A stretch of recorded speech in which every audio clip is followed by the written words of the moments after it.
Steve Summers and Erik Skopil for Educ.com. First day of spring practice just concluded. Erik, what did Coach Mark Helfrich have to say? Well, he said it was interesting going from the offensive coordinator position now to the head coach. He had to kind of make sure he was in the right spot as well as the rest of the team and the coaches. You know, obviously a transition period here from offensive coordinator to head coach. Might take him a little bit of time to figure that out, but I think he said he was in the right spot every time today, so that's a good start. Now, last night we had a little round table discussion about how practice would be run with Coach Helfrich. Essentially, nothing's going to change from the Chip Kelly era as far as practices are concerned.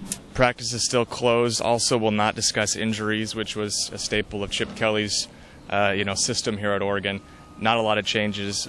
Pretty much going to just reestablish what they've done in the past. There was some discussion about some minor things, but nothing overwhelming. Now, we also had a few players that managed to stop by, one being DeAnthony Thomas and Marcus Mariota.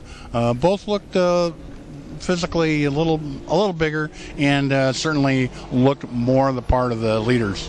Yeah, well, and Marcus even touched on it. He said he put on 5-10 pounds of weight. You could see it, especially in his neck and his shoulders. Looked like he was bigger.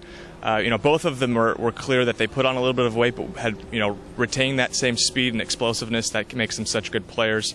Marcus said his voice was a little hoarse. You could kind of hear it a little bit from really stepping up as a vocal leader, which is, I think, a good sign. You have to remember these are 19, 20-year-old kids. They can still put on a lot of weight, and their bodies are still changing. I think you could really see that in both of them today. Now, one of the interesting things that DeAnthony Thomas said, he thought that the pace was in practice was actually faster. Yeah, and of course we have no idea if that's true or not because we don't know what it was like before or what it's like now, but you have to take his word for it. He's always a really enthusiastic kid. Good to hear, hopefully, that they are increasing tempo if that's something that they want to work on.